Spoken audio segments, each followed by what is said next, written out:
Good morning. Answer me this. Question number 10. Does Jesus come into your heart? And that's a kind of a saying that we use, or at least I grew up with. Does Jesus come into your heart, really? I think this question really comes down to semantics, what we understand by the words that we're using. That's what semantics means. There's a history to the way the Hebrew word, at least for heart, is used in the Old Testament. From the context and meaning, we get the idea that heart refers to the mind or the thoughts.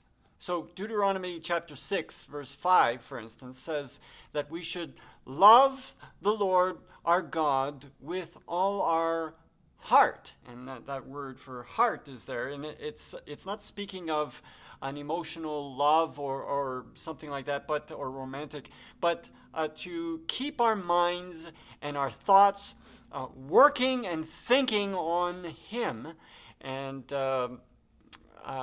what He has said, right? So that would be what heart is referring to here in Deuteronomy chapter 6.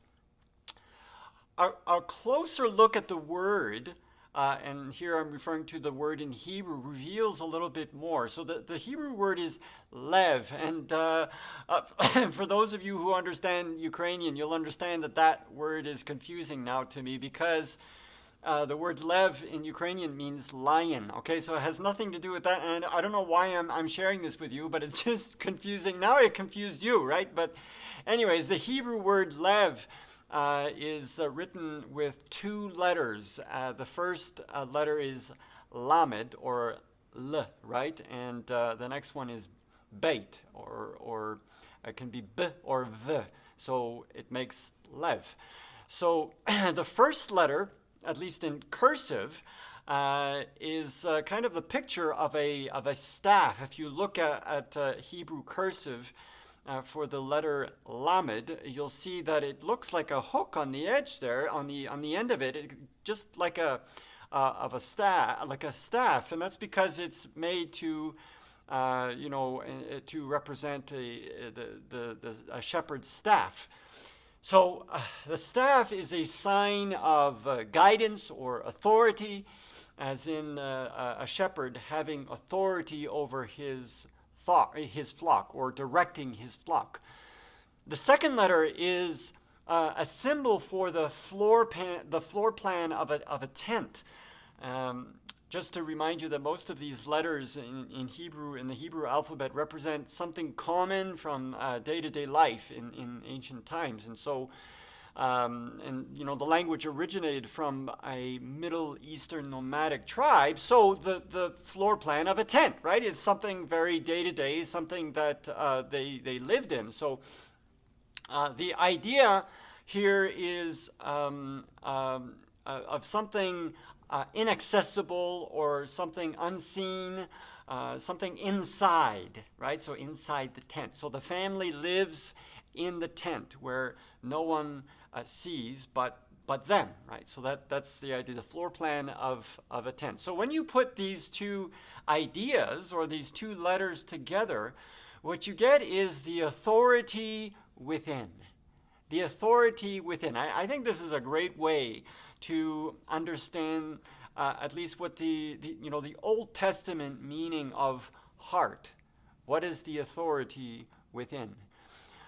So when we say that Jesus can come into your heart, we're not necessarily talking about that somehow Jesus comes to live in your biology, although that's not completely wrong, because I'm not a dualist. I don't see the separation of the body and the soul.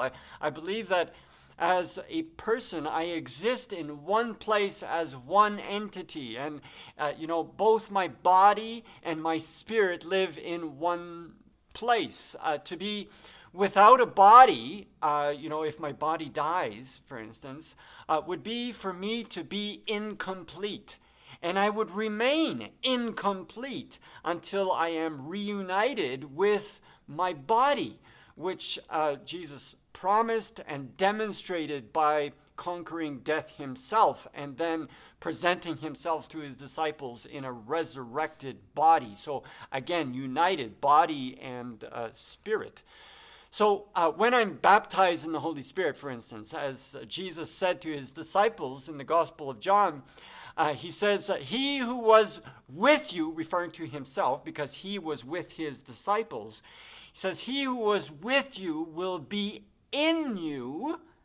And, again, this is a reference to being baptized in the Holy Spirit. He's saying that when I go to the Father, I'm going to send the Holy Spirit to you. And this Holy Spirit will be in you, not just with you as I was with you, but in you. The reference was clear that the Holy Spirit would dwell in this body.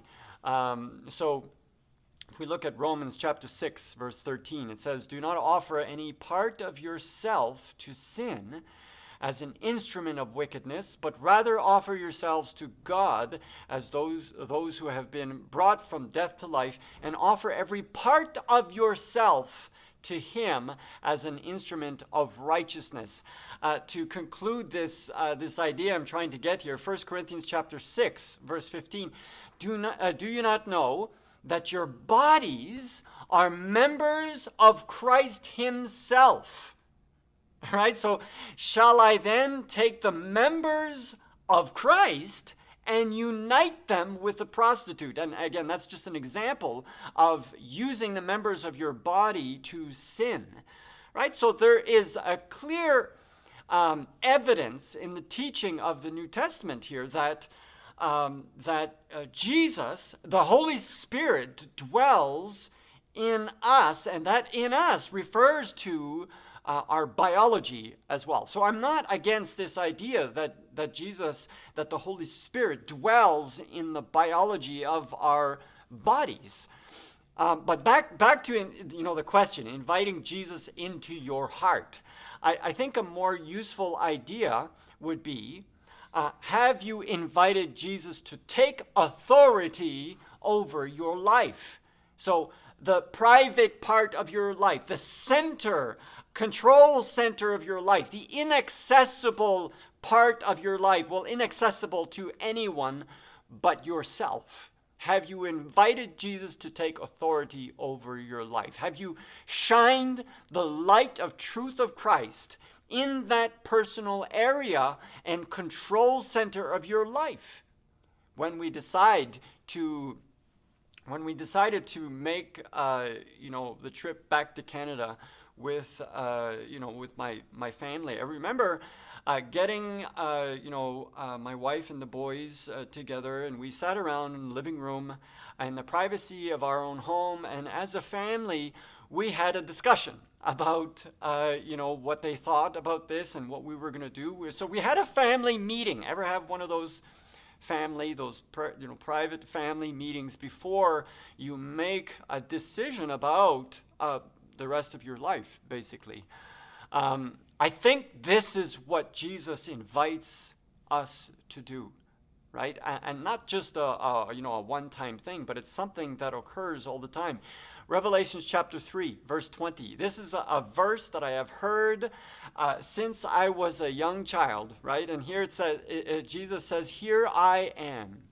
I stand at the door and I knock. If anyone hears my voice and opens the door, I will come in and eat with that person, and they with me." What a great picture. And of course, you need to remember that this verse was written to followers of Christ, right? And so it's a reminder that making Jesus Lord of our lives is something that we need to do on a daily basis, not just a once-in-a-lifetime thing, but something that we do over and over and over again. It's an attitude. It's a developed habit. And so, is Christ Lord of your life today? Have you invited him, if you will, into your heart? So I hope this was useful to you today, and thanks for listening. Again, if you have any questions, please post them below. Thank you very much. Bye-bye.